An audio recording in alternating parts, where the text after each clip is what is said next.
The holiday season is my favorite time of the year. Join me and my Extension colleagues as we share some of our family's most favorite holiday traditions in a series called Homemade Holiday.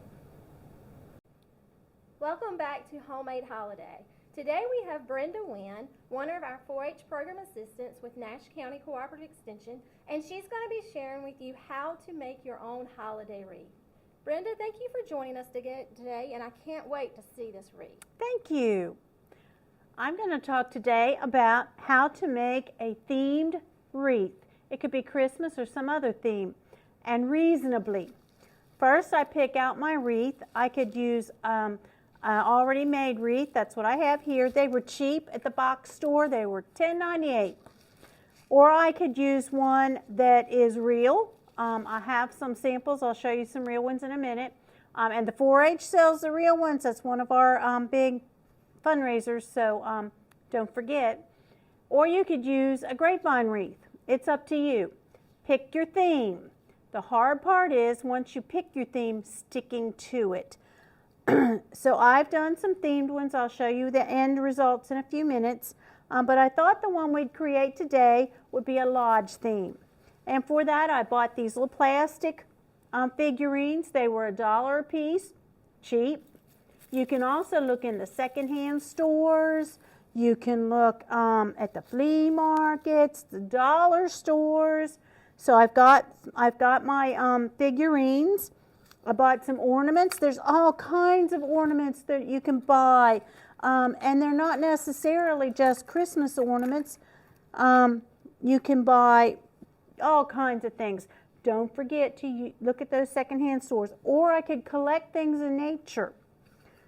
Now I wire my stuff in with floral wire because I don't want it to be permanent. I might want to change this theme and make it a chicken one for the summer. Then I can just unwire and change it out.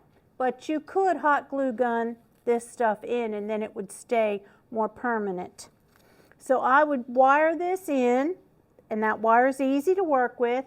You do need not scissors. You're going to need some clippers. The scissors have a hard time with the wire. Now making my bow, I can use a thinner or I can use a thick.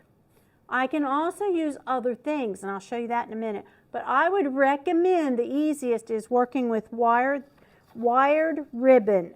It has wire on each side. To make my bow, the first thing I do is make one little loop.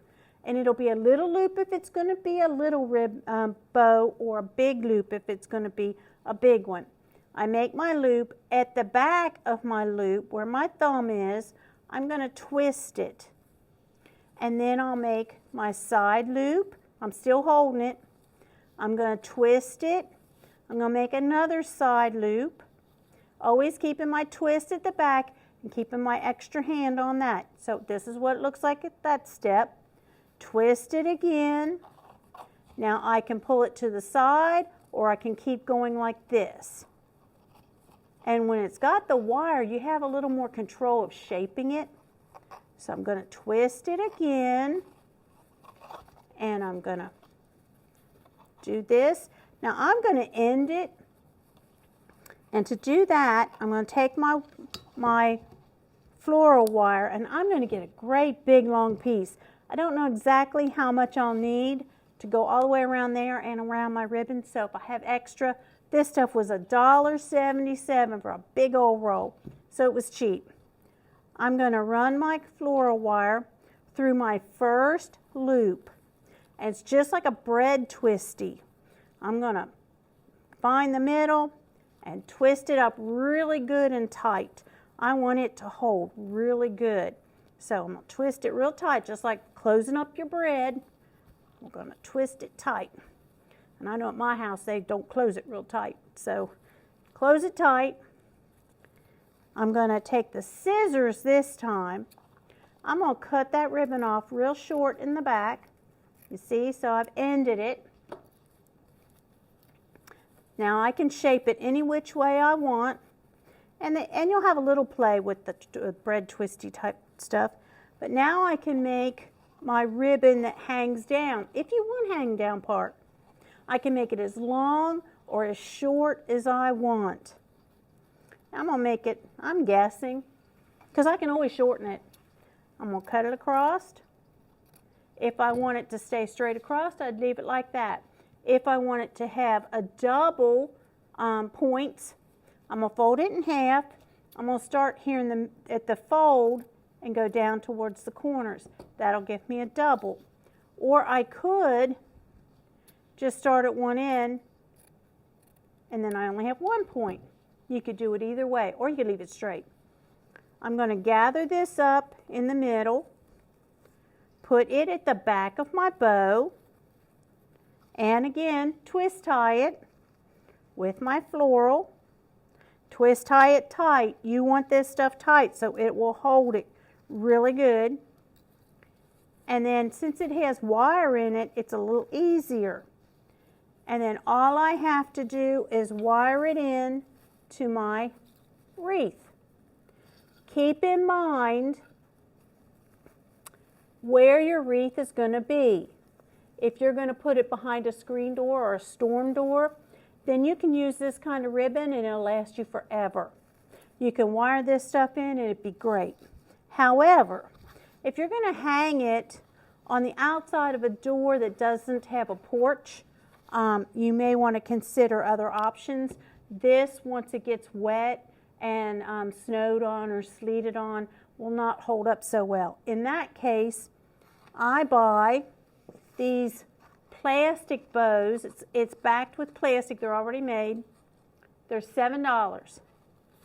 You can also use, you'll see I use some other things. These are all the different things. If I wanted to, look, freebie stuff from your kitchen if you want a kitchen theme.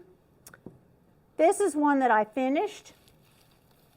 This is a cowboy theme, and you'll see that I used the handkerchief instead of the bow. I used old horseshoes. They're free. I used rope to make it look like a rope. That stuff was like $5 for a big old roll. Now to attach my wreath to the door, I have a few options. So I can take an extra piece of my ribbon that might match my bow and just run it through, run it over the door, and put one of those sticky hooks on the back side of the door and hang it that way. Or I could buy one of these pre-done hooks. They were $4, so they're cheap and they'll last you forever.